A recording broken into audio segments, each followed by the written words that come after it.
오늘 그래도 빗방울은 좀 떨어졌지만 맑았죠?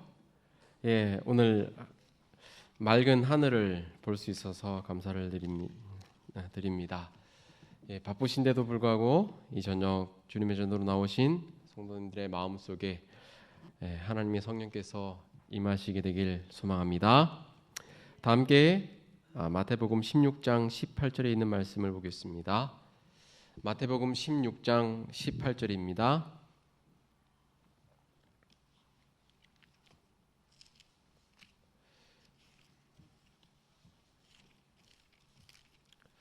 마태복음 16장 18절입니다.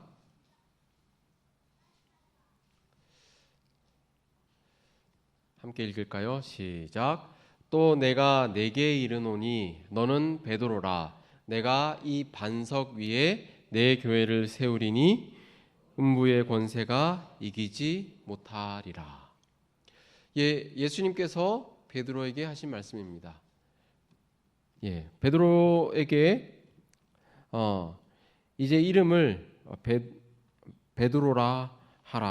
베드로라고 하라고 말씀하셨습니다. 그리고 하신 말씀이 이 반석 위에 내 교회를 세우겠다라고 말씀하셨습니다. 여기서 이 반석은 누구일까요? 베드로는 번역하면 반석입니다. 네, 우리 고린도전서 10장 4절에 있는 말씀을 찾아볼까요? 고린도전서 10장 4절입니다.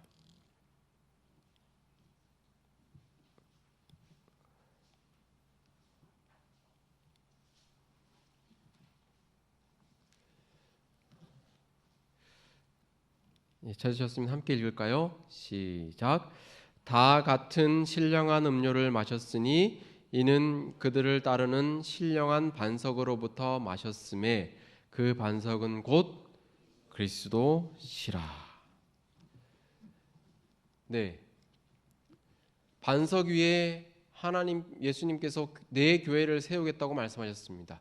그 반석은 예수 그리스도입니다. 기본 신조 12는 이렇게 이야기하고 있습니다. 교회는 예수 그리스도를 주와 구주로 믿는 신자들의 공동체이다. 구약 시대의 하나님의 백성들을 계승하여 우리는 세상에서 불러내신 바 되었고 예배와 친교, 말씀의 교훈과 성만찬의 거행, 온 인류의 봉사와 전 세계적인 복음의 선포에 등장한다. 교회는 그의 권위를 성육신하신 말씀이신 그리스도와 기록된 말씀인 성경으로부터 받는다. 교회는 하나님의 가족이며 교인들은 그분의 자녀로 입양되었다. 교인들은 새 언약의 기초 위에서 산다. 함께 읽을까요? 시작. 교회는 그리스도의 몸이며 그리스도께서 머리가 되신 신앙 공동체이다. 교회는 그리스도께서 그를 성결하게 하시고 깨끗게 하기 위하여 돌아가신 신부이다. 그리스도께서 승리자로 다시 오실 때 그분은 당신의 피로 사셨고 티나 주름 잡힌 것이 없이 거룩하고 흠이 없으며 모든 시대를 통하여 충성을 다한 영광스러운 교회를 맞아들이실 것이다. 이 기본 교리 28에 12장 교회 부분이 한 20장 정도 됩니다. 이 20장의 내용을 이렇게 한 단락으로 요약을 했는데요. 하나씩 좀 살펴보겠습니다. 첫 번째, 교회의 성서적 의미입니다. 이 루이스 벌코프라는 신학자가 이렇게 이야기를 했습니다. 교회, 키르케라는 명칭은 에클레시아에서가 아닌 주께 속한이라는 뜻을 지닌 쿠리아케에서 파생되었다고 합니다. 이건 이 신학자의 주장입니다. 기본 교리의 그 부록 부분에 이 벌코프의 주장을 인용해 놓았더라고요. 그런데 본교의 기본 교리에서는 에클레시아, 불러냄을 받은 자들이라는 뜻으로 본문에서는 이야기하고 있습니다. 이 에클레시아는 성경에서 모임, 총회, 회중으로 이렇게 번역이 되어 있는데요. 히브리어는 칼, 헬라어는 에클레시아입니다. 다시 말해서 물론 이렇게 우리 하나님께 드려진 이 성전이 교회가 되기도 하지만 하나님을 믿는 두세 사람이 모인 곳이면 그것이 교회가 될 수 있다는 말입니다. 사도행전 9쪽은 이 교회의 의미를, 교회가 세워진 목적을 잘 표현해 놓았습니다. 함께 읽어볼까요? 시작. 교회는 사람을 구원하기 위해 하나님께서 세우신 기관이다. 교회는 봉사를 위하여 조직되었으므로 그 사명은 온 세상에 복음을 전하는 것이다. 교회가 세워진 목적이 분명히 나와 있습니다.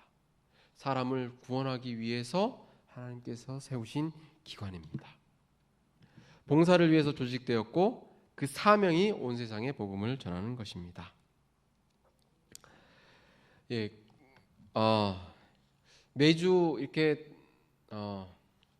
노방 전도를 하시는 우리 소그룹 분들을 뵈면서, 그리고 이렇게 또 전도사님께서 이렇게 정리를 하셔서 이렇게 올려주시는 그런 모습을 보면서 참 하나님께서 세우신 이 교회의 일이 잘 되고 있구나라는 생각을 하게 되었습니다. 아울러 우리가 해야 할 일은 교회를 세우고 또 우리 주변에 교회에 못 나오시는 잃은 양분들을 세우는 일도 마찬가지로 부여받았다는 사실을 이야기해주고 있습니다. 교회의 본질입니다. 내용이 조금 딱딱하고 길지만 잘 들어주시면 감사하겠습니다. 교회의 뿌리, 교회가 어디서부터 시작되었을까요? 생각해 보셨습니까? 교회는 사도행전 7장 38절에 보면 광야에서 하나님께서 부르신 그 이스라엘 백성들을 광야 교회라고 칭하고 있습니다. 기본교리 204쪽에서는 이스라엘을 통하여 세상에 가장 큰 교회를 설립하기를 원하셨다라고 기록합니다. 이스라엘은 실로 거대한 교회였습니다. 성소가 중심에 있는 그 이스라엘 온 백성들이 교회였던 것이죠. 하나님께서는 그 교회를 계속 유지하기를 원하셨습니다. 하지만 그들이 자만심과 하나님께 영광을 돌리는 것이 아니라 세상 우상을 또 숭배하고 자기들에게로 돌릴 때 하나님께서는 그 이스라엘이라는 가장 큰 교회가 아닌 예수님의 십자가를 통한 교회를 세우셨습니다.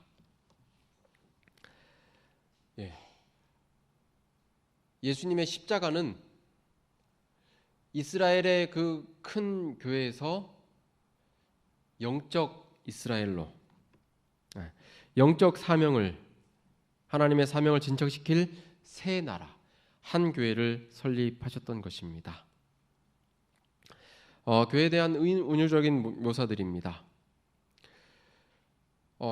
신약의 교회에 대해서는 여러 가지 이렇게 묘사들을 해 놓았습니다. 이런 묘사는 교회의 본질을 이렇게 설명해 주고 있습니다. 첫 번째로는 몸으로서의 교회입니다. 예수님께서 신약에서는 우리는 각 몸의 지체다라고 말씀하셨는데요. 이 교회의 통일성과 전체에 대한 각 교인들의 기능적인 관계를 강조하고 있습니다. 성령을 통해 침례를 받아 한 몸, 즉 교회가 되었습니다. 그래서 침례를 받는 것이 중요합니다. 뭐 침례를 받는다고 해서 실제적인 변화는 일어나지 않지만 침례를 통해서 몸으로서의 교회가 되는 것이죠. 그리고 한 몸으로서의 교회는 바로 그리스도의 몸이라는 사실입니다.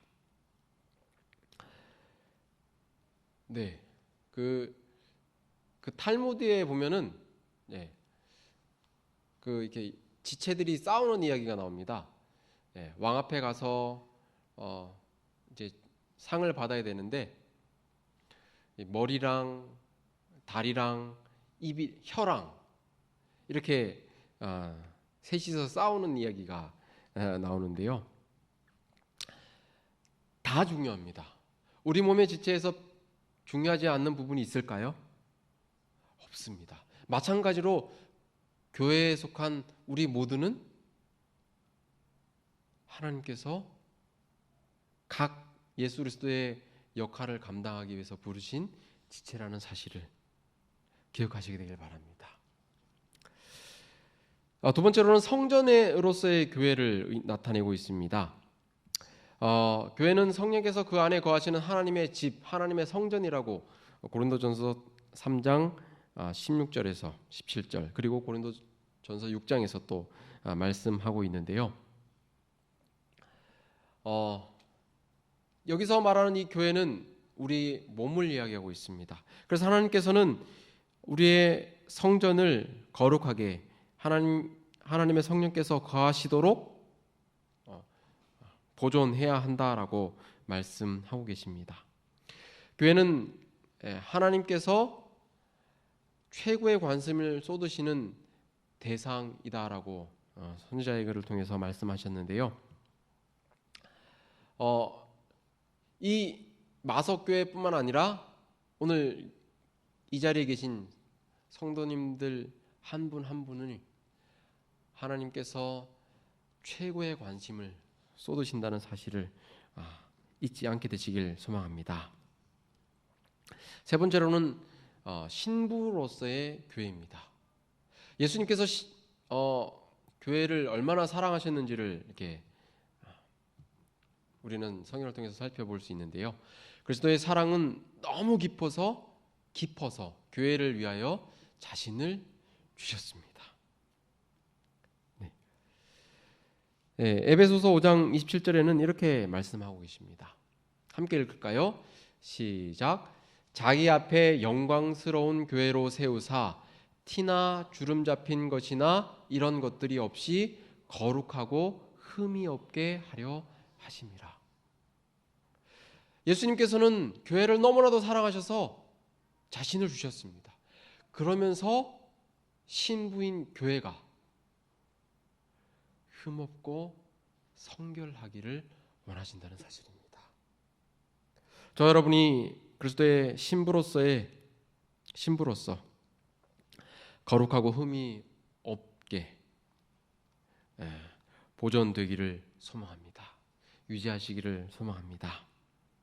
네 번째로는 위에 있는 예루살렘으로서의 교회입니다. 우리는 하늘에 있는 예루살렘을 뭐라고 그러죠? 새 예루살렘. 두 글자로 시온. 시온이라고 이야기하죠. 예수님께서는 이 땅에 있는 교회인 구원받는 예수님을 믿고 회개하고 예수님을 구주로 영접한 그리스도인들을 하늘에 데려가시기 위해서 이 땅에 오셨다는 사실입니다. 그리고 우리에게 하늘 시민권을 주셨다는 사실입니다. 빌립보서 3장 20절에 보면 우리의 시민권은 어디에 있다고요? 하늘에 있는지라.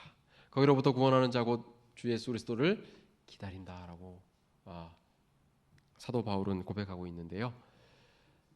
우리는 지금 이 땅에 있지만 우리의 시민권이 하늘에 있음을 인하여 감사하시게 되길 바랍니다. 예수님께서는 이미 다 준비해 놓으셨습니다. 그리고 우리에게 하늘 시민권을 가진 하나님의 백성이라고, 내 자녀라고 인정해 주신다는 사실입니다. 그런 의미에서 우리 자신이 교회가 된다는 건 얼마나 큰 특권인지 모르겠습니다. 다섯 번째로 한 가족으로서의 교회입니다. 우리는 형제 자매라고 하죠.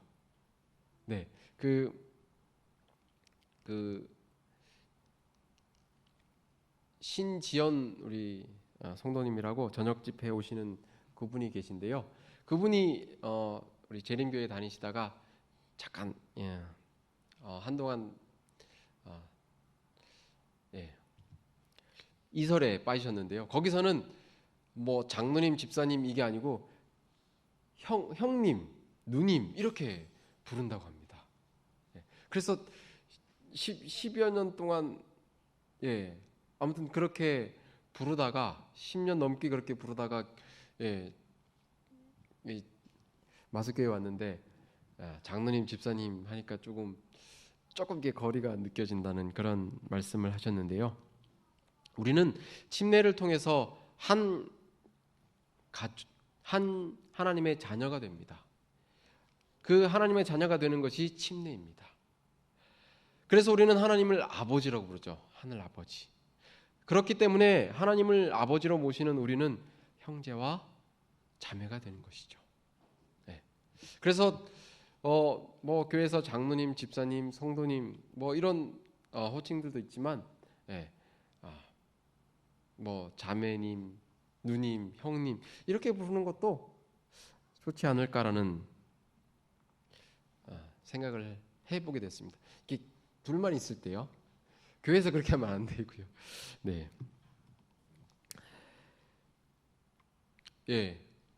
하나님께서는 침례를 통해서 우리가 한 가족이 되도록 하셨다는 사실입니다. 그런 의미에서 교회는 매우 중요한 역할을 하고 있음을 우리는 알 수 있습니다. 여섯 번째는 진리의 기둥과 기초로서의 교회입니다. 살아계신 하나님의 교회는 진리의 기둥과 기초입니다. 만약 어떤 한 신자가 새로운 교리나 이런 성경에 대해서 새로운 해석을 할 때, 주장할 때 그것이 성경에 맞는지를 살펴보아야 합니다. 그렇게 확인하고 나서 그 진리가 성경과 맞다면 받아들이는 것이 교회라가 되어야 된다는 것이죠. 왜냐하면 교회는 진리의 기둥이기 때문입니다. 그래서 어떻게 보면 참 보수적이라는 생각이 들 때가 있습니다. 너무 이렇게 빨리 변하지 않고 되게 이거 정말 빨리 받아들여서 이렇게 실행하면 좋겠는데 그게 잘 안 되잖아요. 특별히 재림교회에서는요. 이 교회에 대해서는 이 교회가 진리의 기둥이기 때문이라고 기본교리는 이야기하고 있습니다. 그리고 마지막 일곱 번째는 싸우는 군대 그리고 승리를 거둔 군대로서의 교회가 되어야 된다는 사실입니다. 우리의 싸움은 혈과 육에 대한 것이 아니고 뭐라고요? 하늘에 있는 악의 영들과 세상 주관자들에 대한 것이다라고 말씀하고 있는데요. 교회는 영적 어둠에 맞서 싸우도록 부름을 받았습니다. 여러 세기 동안 교회는 안과 밖에서 적들과 맞서 싸워야만 했다라고 기본교리에서는 이야기하고 있는데요. 교회 내에서 사단이 가라지를 이렇게 뿌려 놓았습니다. 그런데 그 가라지를 언제 뽑아야 될까요? 예수님께서 추수할 때까지 가만히 두라고 말씀하셨습니다. 결국 이 교회 내에서 가라지와의 투쟁은 재림 때까지 계속 될 것을 비유적으로 말씀하셨는데요. 기억해야 할 것은 지금의 고난이 마지막 때를 위한 연습이 된다는 사실을 기억해야만 합니다. 지금 영적인 그런 투쟁이 마지막 때에도 동일하게 조금 더 강할 수도 있지만 동일하게 투쟁이 계속된다는 사실을 이야기하고 있습니다. 마태복음 24장 13절에서는 끝까지 견디는 자는 구원을 얻으리라 라고 말씀하셨습니다. 끝까지 견디는 교회가 되시길 간절히 소망합니다. 교회를 가시적 교회와 비가시적 교회 두 가지로 이렇게 분류를 해 놓았는데요. 가시적 교회는 봉사를 위해서 조직된 하나님의 교회입니다.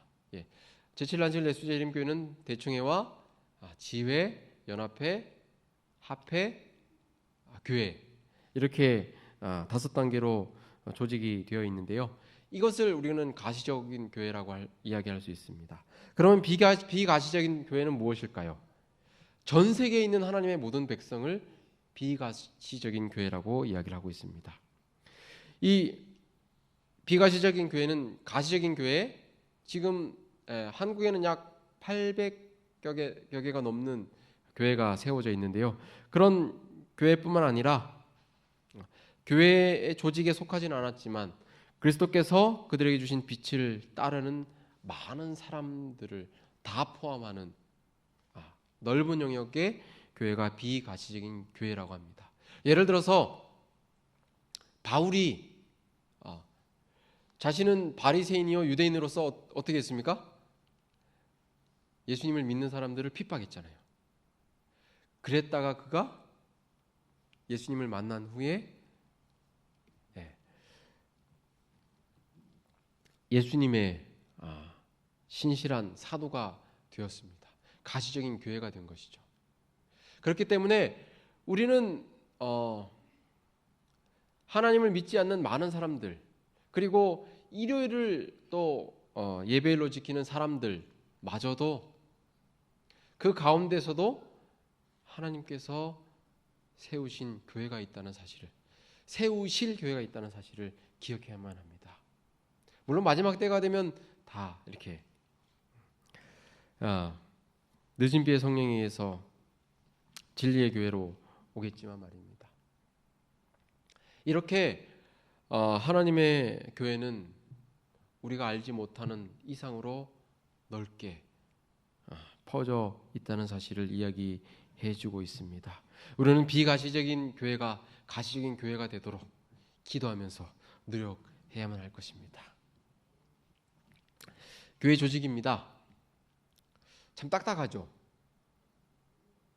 괜찮습니까? 예, 교인의 자격 요건입니다. 교인이 되기 위해서는 가장 먼저 해야 될 것은 예수님을 개인의 구주로 받아들이고 회개하고 침례를 받아야만 합니다.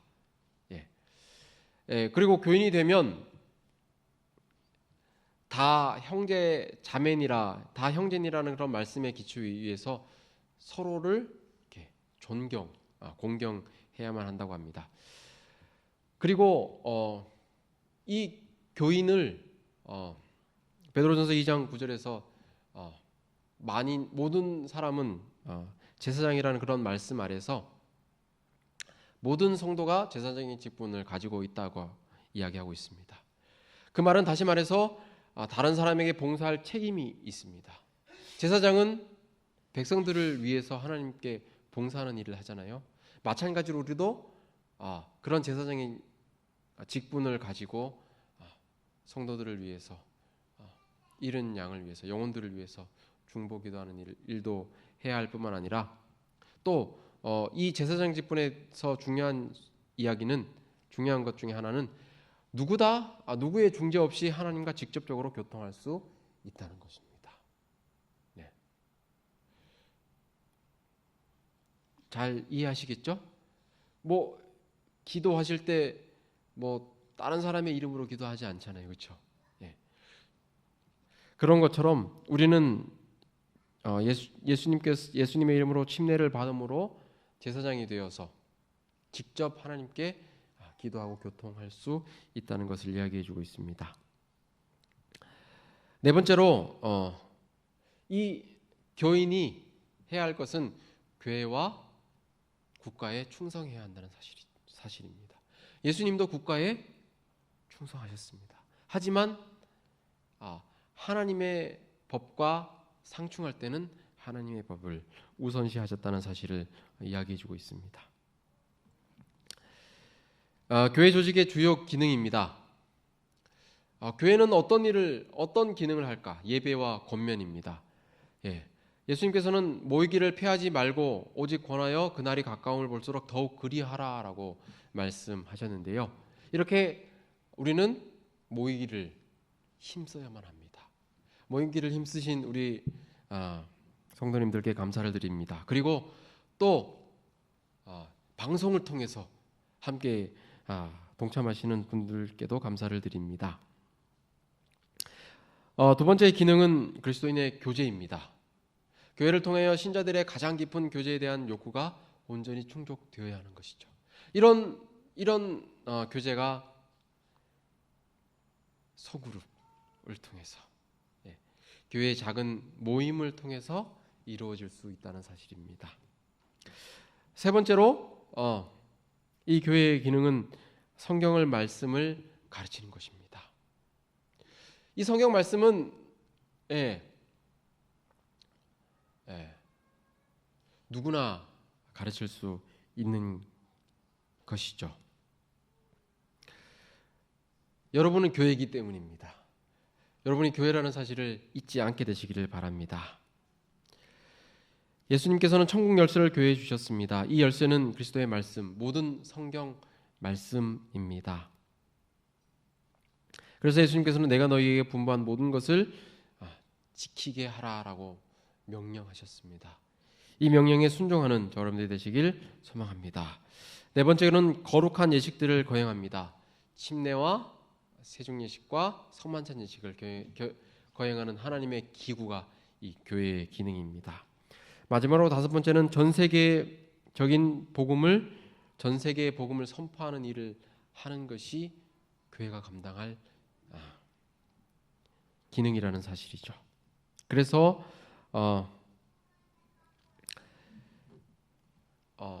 이스라엘이 실패한 그 사업을 성취하기 위해서 선교봉사를 위해 조직되었고 그 일로 인해서 오늘날 한국의 재림교회가 세워지게 된 것이죠. 1904년에 재림교회가 한국에 들어온 것도 이 예수 그리스도의 교회의 사명에 근거해서 그 사명의 일환으로 선교사를 보내는 그런 일을 통해서 교회가 세워지게 된 것입니다. 이렇게 교회는 매우 중요합니다. 우리 성도님들 개개인, 교회 여러분 개개인도 매우 중요할 뿐만 아니라 하나 된 이 교회도 매우 중요하다는 사실을 이야기해 주고 있습니다. 나는 예수님께서 세우신 교회다라는 사실을 매일 매순간 기억하시는 여러분들 되시길 간절히 소망합니다. 교회 통치의 성서적인 원칙이 있습니다. 네 가지가 있는데요. 첫 번째는 그리스도는 교회의 머리이시라는 사실입니다. 이 사실은 결코 변할 수가 없습니다. 어느 교회든지 예수님의 재림을 기다리는 어느 교회든지 교회의 머리는 예수 그리스도이십니다. 따라서 교회의 주인 역시 예수 그리스도라는 사실을 우리가 염두에 두어야만 합니다. 두 번째로 예수 그리스도는 교회의 모든 권위의 근원이 되셔야 합니다. 그 예수 그리스도가 교회의 근원이 될 때만 교회가 올바로 설 수 있다는 사실입니다. 왜냐하면 예수 그리스도는 반석이시기 때문입니다. 그리고 예수 그리스도께서 주신 그 진리의 성경이 예수 그리스도의 권위를 지니고 있습니다. 그렇기 때문에 우리는 성경 말씀을 잘 살펴야 하고 성경 말씀에 순종해야만 한다는 것이죠. 우리가 안식일을 지키는 이유도 하나님께서 성경을 통해서 우리에게 안식일을 주셨기 때문에 안식일을 기억하여 거룩히 지키라고 말씀하셨기 때문입니다. 네, 그리고 그리스도의 권위와 교회의 직책들이 있는데요. 교회 직책은 이후에 좀 살펴보겠습니다. 예수님께서 교회를 세우셨습니다. 그리고 교회를 조직하셨습니다. 이 조직은 하나님께서는 규칙적이시고 또 조직적인 분이시기 때문에 교회 또한 조직을 갖추기를 원하십니다. 교회 직분에 대해서 좀 살펴보겠습니다. 장로입니다. 장로는 연장자라는 의미가 있다고 합니다. 감독과 동일시되었고요. 그 당시에 교회 장로는 많지 않았나 봅니다. 감독은 교회를 지도하는 한 명을 세웠기 때문이죠. 교회 장로의 자격은 이렇게 기록합니다. 책망할 것이 없어야 하고 하나님의 남편이 되어야 하고 절제, 신중, 단정해야 되고 나그네를 대접해야 되고 잘 가르쳐야 한다라고 기본교리는 이야기하고 있습니다. 그리고 술을 즐기지 않는, 여기서 술을 즐기지 않음이라는 말에 좀 오해가 있을 수 있는데요. 뭐 술 한두 잔은 괜찮겠지라고 생각하시는 분은 여기 안 계시겠죠? 김기곤 교수님이 이 말씀을 가르쳐 주시면서 이렇게 말씀하셨습니다. 이 술을 즐기지 않는다는 이 말의 헬라어 원어는 술 옆에 가지 않는다라는 그런 말씀을 하셨습니다. 술을 마시지 않고 구타하지 않고 관용하고 다투지 않고 돈을 사랑하지 않고 자기 집을 잘 다스려 자녀로 공손함으로 복종하게 해야 함. 좀 어렵죠. 장로의 자격은 하나님께서 교회에 원하시는 자격이 이렇다는 사실입니다. 장로의 책임과 권위는 그리스도인의 생활 방식을 실천하는 모본을 보여야 하고 관대함에 좋은 모범을 보여야 합니다. 장로님들을 우리 대해야 하는 태도에 대해서도 이야기해주고 있습니다. 성경은 교회의 지도자를 존경할 필요성을 명백히 하고 있습니다. 너희를 인도하는 자들에게 순종하고 복종하라라고 히브리서 13장 17절에서 말씀하고 있고요. 그리고 장로님들의 험담에 귀를 기울여서도 안 된다고 합니다. 그리고 바울은 장로에 대한 고발은 두세 증인이 없으면 받지 말라고도 경고를 했다고 합니다. 그만큼 이 장로에 대한 직분은 하나님께서 세우셨기 때문에 그렇게 우리가 공경해야 하고 순종해야 될 필요가 있다는 이야기를 하고 있습니다. 두 번째로 집사입니다. 현세적인 일들을 돌보아야 하고 또한 복음 전도 사업에 적극적으로 참여해야 한다라고 말씀하고 있습니다. 장로와 마찬가지로 도덕적이고 영적 자격을 기초로 하여 교회가 선출하게 되는 것이죠. 본교회 교회요라면은 장로와 집사의 직분을 1년 혹은 2년 직분이라고 이야기하고 있습니다. 하지만 우리는 계속해서 이제 장로님, 집사님으로 신임을 하고 있는데요. 중요한 것은 우리가 도덕적, 영적 자격을 기초로 해서 모본이 되어야 한다는 사실을 잊지 않게 되시길 소망합니다. 교회 교일입니다. 교회가 꽤 많은 일을 할 수 있더라고요. 먼저 사적인 죄를 다룰 수도 있습니다. 교인들 간에 이렇게 분쟁이나 이런 문제가 생긴다면 교회가 그 일에 대해서 권면할 수 있습니다. 그리고 그래도 안 될 때는 두세 증인을 세워서 함께 권면할 수 있고요. 그래도 이렇게 문제가 해결하지 않을 때는 그 문제를 교회 총회에서 이렇게 내어 놓도록 그런 기능이 교회에 있다는 사실입니다. 두 번째로는 공적인 범죄를 다룰 수도 있는데요. 교회의 치명적인 이런 뭐라고 해야 될까요? 치욕을 가져오는 치명적인 그런 잘못을 범하거나 또 그런 죄들은 범죄자를 출교시킴으로 즉각 처리해야 한다라고 기본교리에서는 이야기하고 있습니다. 왜냐하면 그렇게 하지 않을 때는 이 누룩처럼 이 곰팡이가 어떻게 되죠? 조금 생기면 금방 퍼지죠. 기하급수적으로 퍼지는 것처럼 기본교리는 누룩으로 이렇게 비유를 하였습니다. 또 분열을 조장하는 사람들을